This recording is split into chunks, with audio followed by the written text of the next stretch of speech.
Good evening, good afternoon, and good morning. This is Draft for Upside. It's a special Draft for Upside. This is going to be Chris Emmerich. It's Adam White. There's no Johnny Danger. There's no Mark Larson.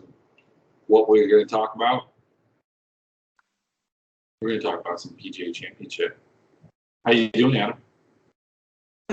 Well, we'll talk about the PGA Tour playing the Tour Championship to make that little correction. But yeah, I'm good. Up in Traverse City on a kind of semi-vacation and having a good time. How about you? I moved into the new place. As you can see from the background, I am living in Draft for Upside world. Just moved out of a very oppressive household with a person that I didn't like living with very much, and that's okay. This may or may not be edited. She's probably not going to read it or watch it or listen to it. Not a relationship type of thing, just a friend's wife. Yeah. Okay. Anyway, so got a new place. Living here, don't have a lot of furniture. Couch wouldn't fit in through the door. Don't have a screwdriver to take the legs off. And yeah, so I'm just drinking some Modelo's. I saw you slurping down some ice cream earlier. What do you got now? I had ice cream. I've taken out some almond butter and a banana for once we get off the air, because I'm not going to eat a banana on air. It's just against every code possible. But no, I had a couple IPAs earlier. I drank a few of them and then was kind of thinking, why am I so drunk? And realized they were 9.8%. So I was basically like drinking wine more so than I was beer. Double IPAs are a killer. Nice. And so you just played in your first pro event. That's what happened? I did, yeah. I was like top 20 after round one, and then kind of pulled a Byung Hun on and like couldn't figure out what a putting green was for about 13 of my holes today, and struggled a bit. So putting sucks, and golf is great, but did not quite make the cut. I missed it by one shot after three putting my last hole, so quite tragic. All right. Well, hey, we don't have to worry about that with any of the guys this week. Am I right? Because everybody makes the cut this week. There's only 30 some out of them, and they're all relatively good golfers, except for a couple of these guys. They're good in context. They're good in context. Kevin Na is definitely worthless. Other than that, there's a lot of good players in this field for sure. All right. Well, tell me a little bit more about what we have to expect here. You're not even gonna like check me on the Kevin Na hatred? Come on now. Dude, we're gonna move on. We're gonna move past it. We're gonna talk about it later. We're all gonna roster, so it doesn't matter. You're gonna have some Kevin Na.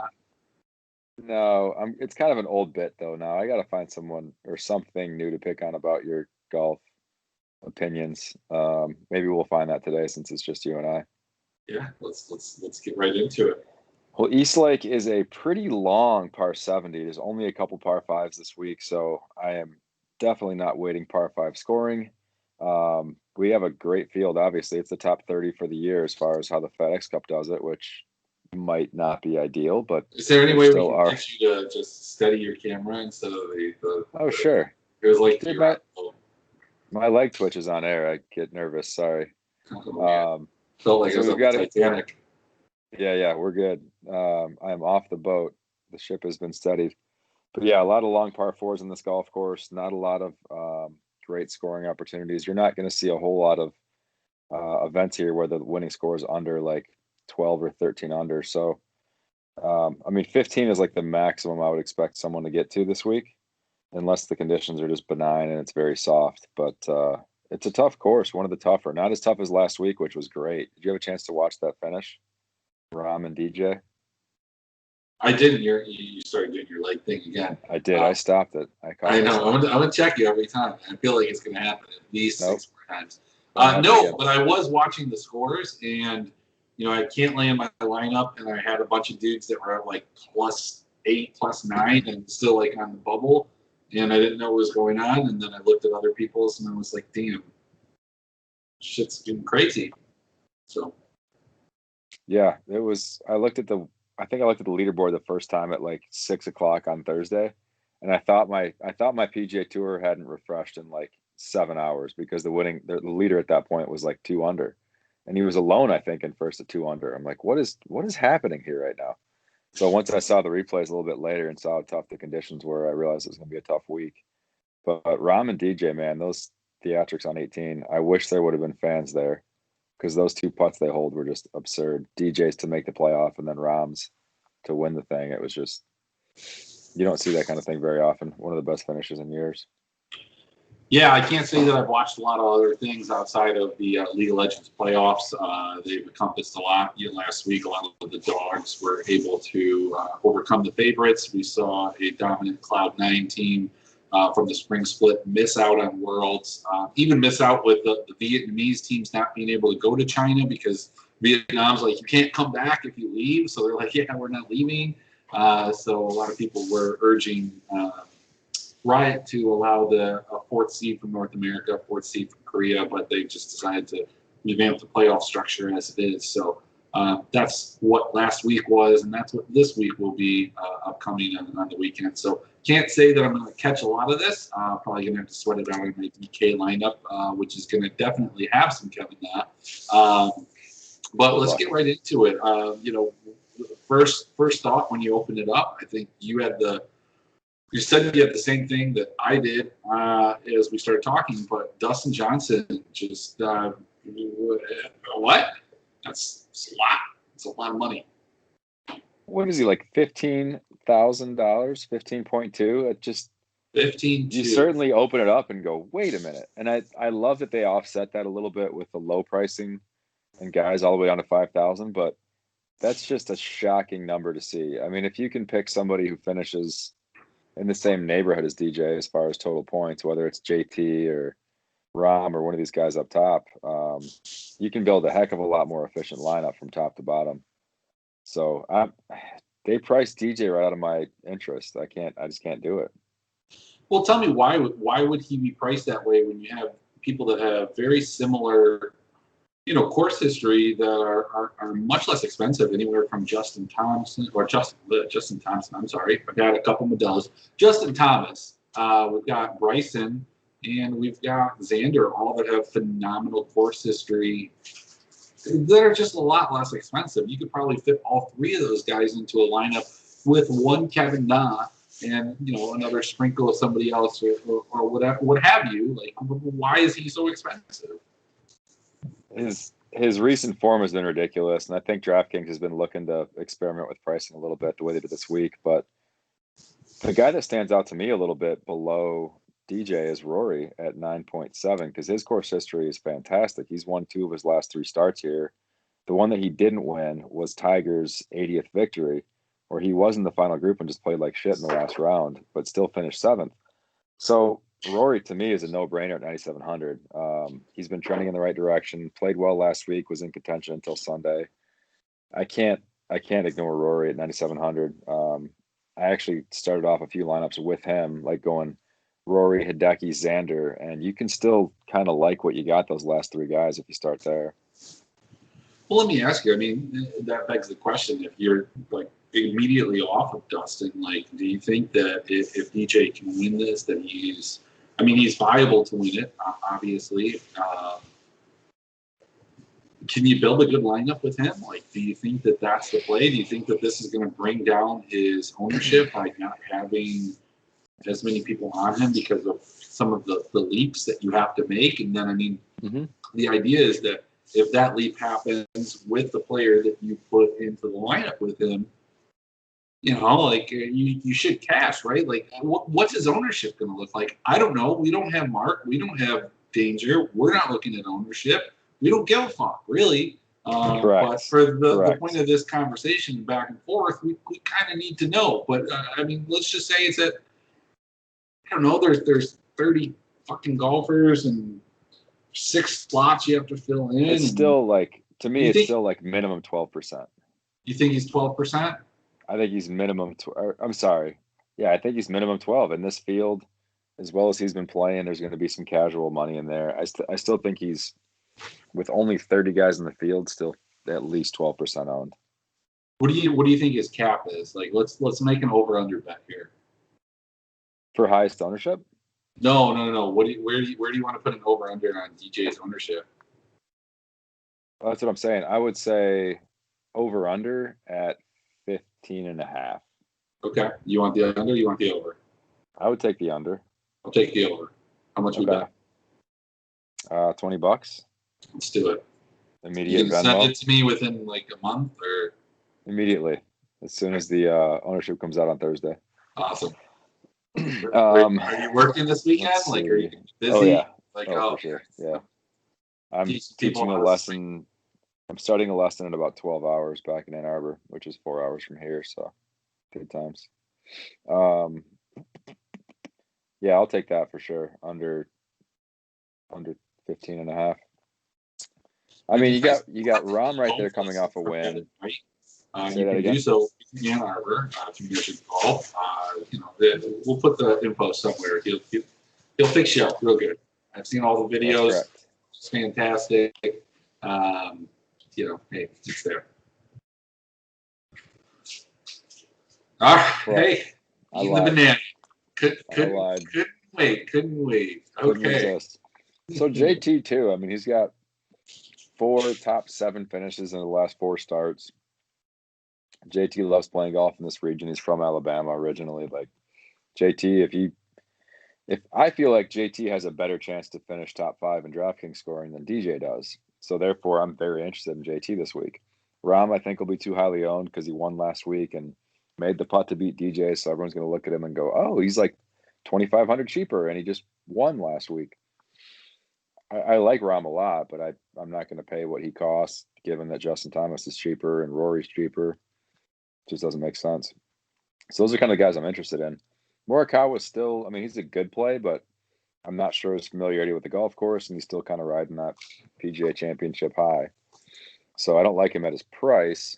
And Bryson's just been playing like crap, so that kind of rounds out the 10K and up range.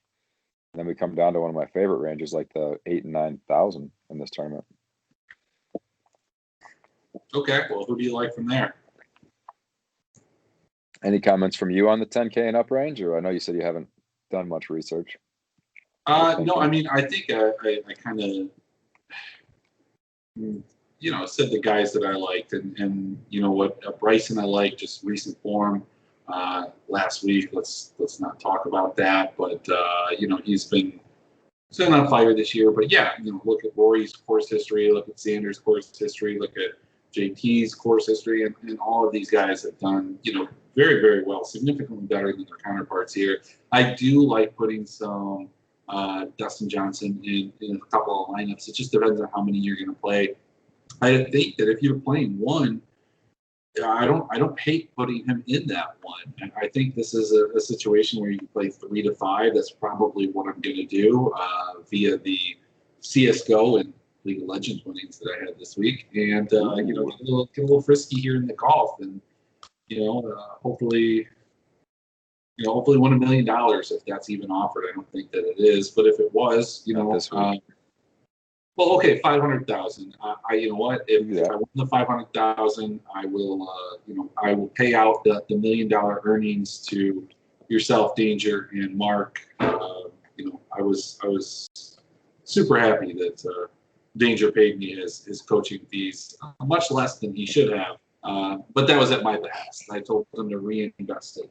But surely he would have paid me an obscene amount of money for the coaching that I gave him. I'm sure if you set that up, you could market those services. Trying, man. I'm trying. Yeah. We going back to the golf though? Yeah. Measured. Yeah. That's what golf. I love Hideki. Xander with his course history. He's been trending in the right direction with his form. You can't help but love Xander. Harris English is like the second highest relative to what I would have expected in this field. Harris English is way high price for me, given that Scheffler and Finau and Reed are below him. I can't get on board with Harris. And it's his first tour championship in like 5 years, so I just can't do it. 8,700 is way too much for him. So, I mean, are any of these guys really in tune with September grass? Like, do they love the grass in September? Like, what's going on? Like, where's the angle here? I mean, obviously, that's the one. All these guys up top. Like, one of the guys that I'm thinking of that I think that we didn't really talk about, and I think it has a lot to do with his recent form. And by recent form, I mean like the last 2 or 3 weeks, but he was on fire before that, is Collin Morikawa. Do you think that you could? I talked about him already. It's just tobacco, folks. It's just tobacco. That's all it is. Obviously. I'm in Michigan, though, so it doesn't really matter. No, like Morikawa, he hasn't played great since the PGA Championship, and I think he's going to continue to kind of fall into that little slide where he loses his focus, and then he'll refocus for the majors. But I can't see him getting up for this week, and at his price, that's too much, over 10K. Excellent. So he's a guy that you think you could get probably at some low ownership. You're trying to be contrarian because you think people are going to think the same way that you're thinking in terms of he's not going to be doing good. He hasn't been doing good. So he's a guy that you don't want a lot of exposure to, certainly not going to have in cash.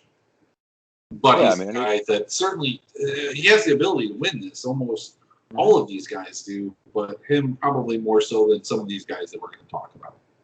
Dude, his iron game is so good that he could potentially go out and win any week, but for me, it's just a price thing.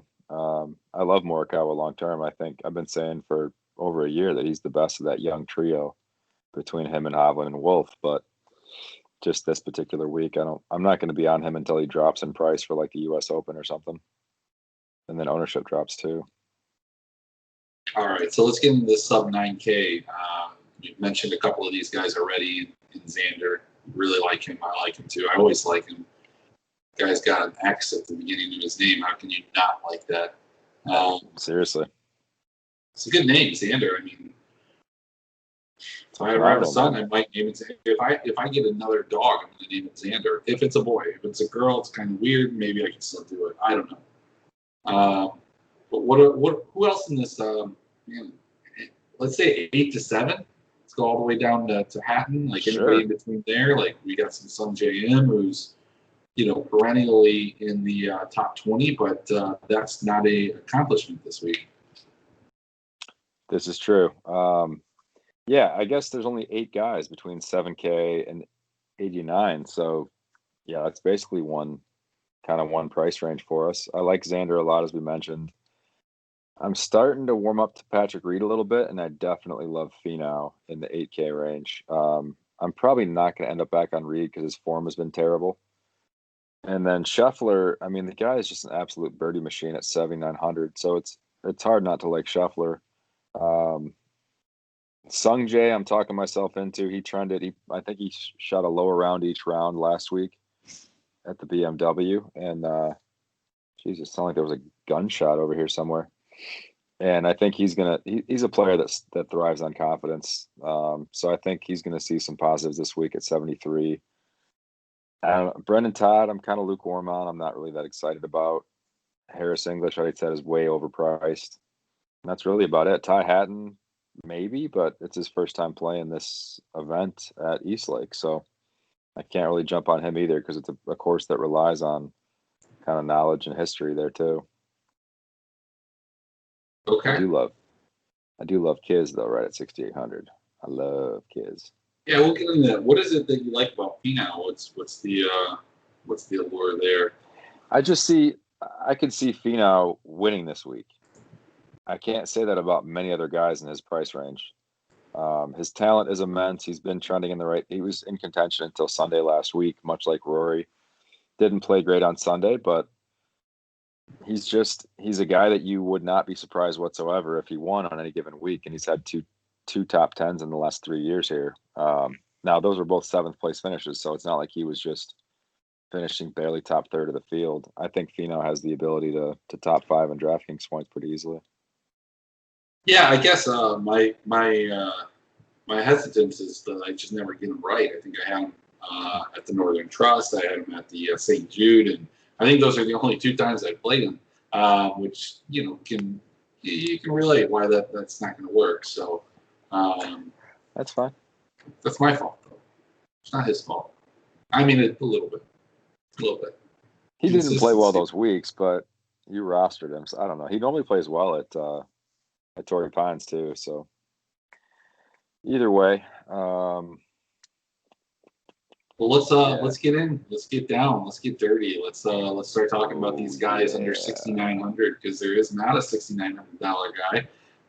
We've got Kiz, we've got Holan, we've got Neiman, Answer, Munoz, Horschel, Lanto, good name. Kevin, Ryan Palmer, Cameron Champ, Mac Hughes, Cameron Smith, And, Mark Leishman, who we discussed at great length before the recording started. We did. Leishman's an absolute avoid. He has not finished top 20 here the last 3 years. By the way, there are only 30 players in the field, and he's been playing just he finished 21st. Atrocious golf. Atrocious golf. I said he had no top 20s. 21st, 24th, 24th. Like, that's consistency. If you need a guy in the top 25, Mark Leishman is going to do that for you. All right. So 2 out of 3 times you're in the bottom 75% of the field, and the other time you're in the bottom, 68%? I don't know. I'm not excited about it. So moving on. Like I said, I do like Kisner. I don't know why Hovland's. He's a great ball striker. I'm not sure why he's 66, even though he hasn't played here before, but he's just uber talented. So that's a guy that I'm interested in. You mentioned Abraham Answer as well. His second time around here in the Tour Championship. I do like him to figure it out. He's a very smart player. Yeah, that kind of rounds up the 6,000. It's such a weird week where you're like, all right, 6,000 range. I just talked about 2 guys and we're halfway through. Oh, I guess it's over. Yeah, but even going down, like I think you treat the sub 7,000 just as a giant grouping in and of itself. Mm-hmm. And I think you get into these other guys that really don't have a tremendous amount of course history here. You have guys that do have course history, like Kevin Na, that isn't very good, but is not indicative of the true skill that man possesses. Nobody can walk down a putt like Kevin Na. And I swear to you, like, he's going to do it at a major. He's going to do it, and we're going to have to reach out to his people. We're going to have to show them the body of work that I have put together and the fandom that I have, and get him on, and get him to talk about just his career. I mean, I just hope that he understands it's not in jest with me. The rest of you fucking assholes are just, you're just mean. But I love Kevin Na. He's my favorite golfer. Even after your explanations, I still don't know why, but I respect it.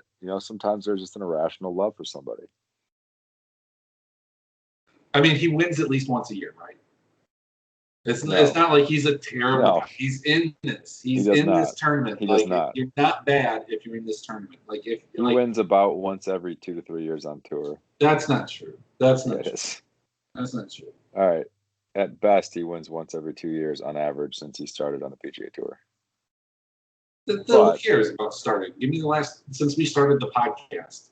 Okay, sure. Yeah, which was 4 wins. Less than 2 years ago? Yeah, and he's got 4 wins. That's 2 wins a year. Three wins. Okay, that's more than 1. Yeah, and before anyway, it doesn't matter.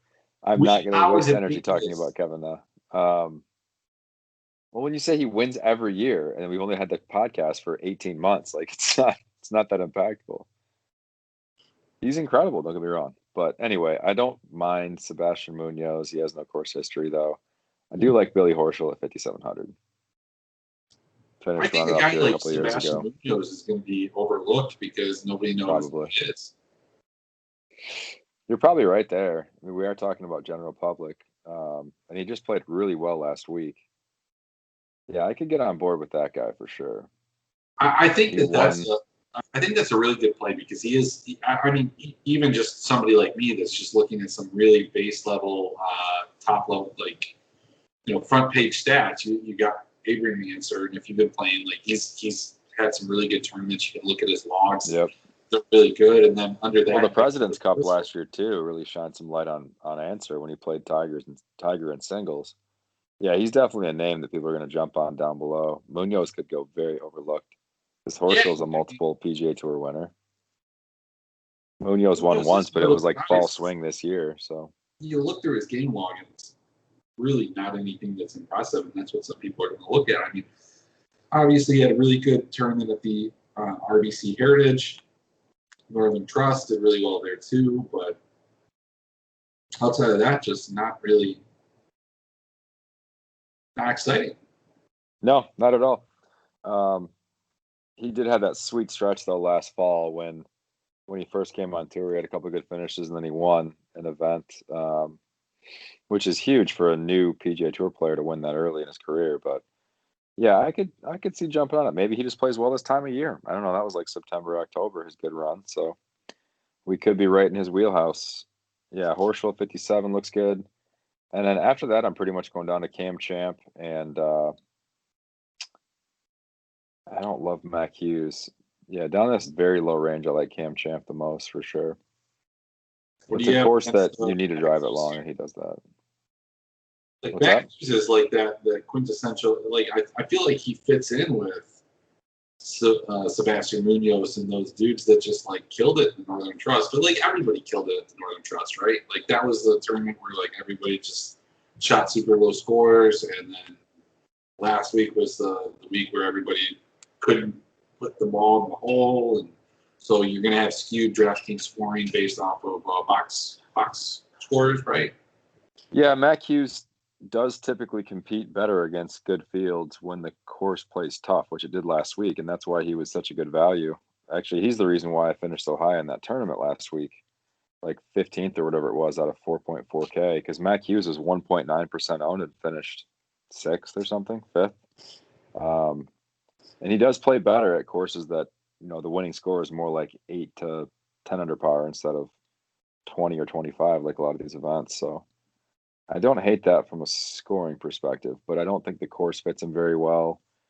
He's happy to be here. It's his first tour championship. I just don't see him getting up for the event. I just think he's gonna, I don't know, be a little in over his head. And then Cam Champ, I do like though. 53 is way too cheap for him. There really isn't like a tipsy pick this week. The price ranges are just funky. And how do we do a tipsy pick when there's, I don't know, 10 guys at 6.1 or below? Yeah, I It's mean, just weird. I think my tipsy pick, just preempting that whole segment or just going right into it, is going to be Munoz. I think that's my guy. Okay. I didn't know what he looked like. I just clicked on his DK picture. Dude is super tan. This is a kind of short, stocky Hispanic dude. He's pretty awesome. Yeah, I mean, he looks happy as hell in this picture. And I mean, I can only imagine that's the same smile that he would have when he's winning me, a bag of money. Sure. I hope you do. Yeah, it's a strange week when you have a guy at 15,000 plus, and then a third of the field with 10 guys you're at 6,100 or below. So it's really designed for stars and scrubs. But if you put DJ in there, it's almost impossible to make a decent lineup. Like that's the only contender you think you have in your lineup. So that's why I think he's going to be below that 15.5 mark, Mr. DJ. I think the price itself is going to scare people away, but we'll see. It's going to be a heck of a week, though. No Tiger Woods, unfortunately, 2 years in a row.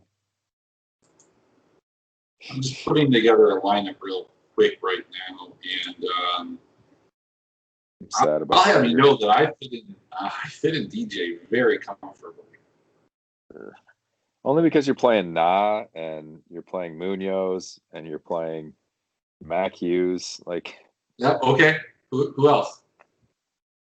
yeah, those three are all in there, aren't they? I You got guarantee 4 they're out of all in 6. there. You got 4 out of 6 right now. All right. Don't build the line. Don't build the lineup to figure I'm it not. out. Just I don't even have DraftKings up. I'm looking at. I just got Roto-Grinders. All right, so you got. I'm not. So this is the. I don't even have a lineup going, but so you got those three guys and then DJ. So then you have to have. I would guess Scotty Scheffler. Damn it. All right, give me one more chance. Let me put this in my mouth real quick. Oh, Xander for sure. yep. There's You five. got Xander. There's five. Got There's Xander. five. Who's the one? There's Who's the five. last one? Come on. All right, without looking at how much remaining salary I have, because I don't have DraftKings up. I'm just looking at Roto-Grinders. I will tell you that it is. I had a like more expensive than Xander. I had enough money to go above him. Wow, did you really? Let's see. Matsu. Yep, that's the lineup. Yeah. Tell me that isn't a good lineup though. Like look, you're biased for Kevin Na aside. Like this lineup has some upside. Certainly My bias does. against Kevin aside. It does. No, that's not bad at all. Now you got me reconsidering. Damn it. Yeah, I think you can have DJ with 2 or 3 of these guys. Like, certainly, you're going to need the stars to align. You're going to need that to happen. But if you're right, and and I'm right, because like some of these guys, I don't think people are going to play. Not nearly to the extent of my 100% exposure currently. Um, I think you can play him, and especially if you get him under 15% ownership, and he wins, and one of these other 2 guys competes, and the other 2 guys compete. You got 4 guys in the top 10. You certainly got 6 guys that make the cut, and that's beautiful. All in the top 8. Like, I don't know. I think the splits are going to be really tight. I think they're going to be really tight, and I think a lot of leverage in these big field GPPs are going to be really important. And then I think you differentiating yourself in these smaller GPPs is going to be the difference. And so I think I don't know if you need to play free these guys like I did, but certainly there are guys down there that are super cheap. You could play Cam Champ, and you could have the same lineup with Cam Champ. You could go down to Cameron Smith. You could play a little Billy Horschel and move this around, and then maybe, I don't know, instead of Hideki, you've got like some Patrick Reed or Tony Finau. Like you can definitely have some lineups with DJ in there if you just fucking ram him in. No doubt. So, I actually don't hate it. You talked me into it. Right. Now that I heard what a lineup with DJ looks like, not so bad.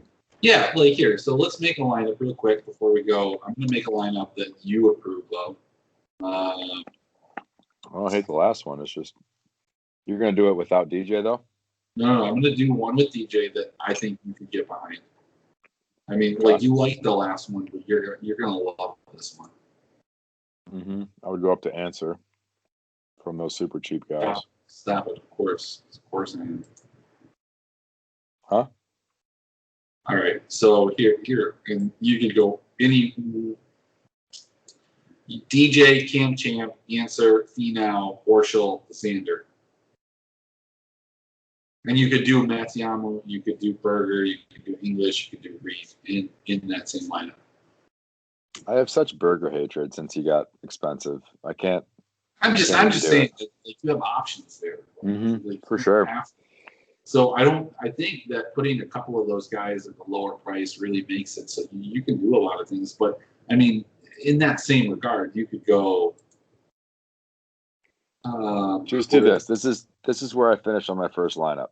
Just go to DraftKings, start a new lineup, and put in Rory, Matsuyama, Schauffele, and Finau, and you've got plenty of room to fuck around at the bottom. Yeah, you go Answer and some JM. And that's exactly what I did. I think that's my actual lineup because sometimes I swear to God, I think there's only 30 to pick from. There's not that many. I know, but still, sometimes the obvious lineup, especially in these, are optimal. It's a lot like a 2-game slate in football, where you're like, all right, well, there's obvious plays, and okay, yeah, this fit perfectly, and you're like, all right, but yeah, if I do that, I'm going to split with like 50 other guys. Well, sure, but you still have the optimal lineup for the slate, so that's kind of the way I look at this too. Well, and sometimes the obvious one is the right one. That's the mistake a lot of people make, even in these sports, is they try and get cute and win these big tournaments, and they make these lineups that are, in their case, in the case that I'm talking about, actually suboptimal. Because they want to win that first place, but why do you want to win the first place when you can just tie for first place with 50 people, and you can do that 10 times? You can do it 10 times instead of winning the 1 out of 250 times that you could maybe do it. Like, I'm going to make more money tying, and I'm going to shoot for the tie, and I'm going to be okay with the tie because at the end of the day, I put $10 in, and now I won $750. Yes, I put in $10 30 times and won $750, but who fucking cares? Like that's the difference between, I think, a lot of profitable players and people that aren't profitable that have smaller bankrolls. For sure. Like, why go for the hole in one? Get the birdie. Exactly. Take the likely birdie. that was a mistake I made a lot, especially in smaller slates or smaller fields like this in PGA, where you almost, like you said, you outthink yourself. You go, well, yeah, but everyone's going to play him. Everyone's going to play him. So you end up on a bunch of low-owned guys who really aren't very plus EV players for that week, and you end up just hemorrhaging money. So that's why I say let's just, play the good plays, right? Yeah. Wasn't that your quote last football season where you're like, just play the good just players. Don't play bad players. Just play the good players. It came from Manny Laura. I mean, like, it was just don't play bad players. Although he thought Michael Gallup was a bad player, which is not true. Come on. Your feet? Like, what's going on there? Gallup. You got me excited. Oh, man. I mean, we're giving this out for free. Hey. I know, man. Let's try to Adam White. If you have a foot fetish, hit me up. All right. Well, hey, do you have any final thoughts here? Nah, Tiger's not there. It's still cool to look back on his win a couple years ago, but he's not there. It doesn't feel the same. DJ's not going to win. Rahm's not going to win. It's probably going to be like Rory, Xander, Hideki, one of those three. Okay. All right. Hang on. Rory, Xander. Go play some straight wagers. Yeah, I'm going to play some straight wagers. I don't have time to look them up, but all right, cool. Sounds good. Well, hey, it's us signing off. I don't have any cool music. Maybe Mark will put it in there. He's a fucking wizard. And see you later.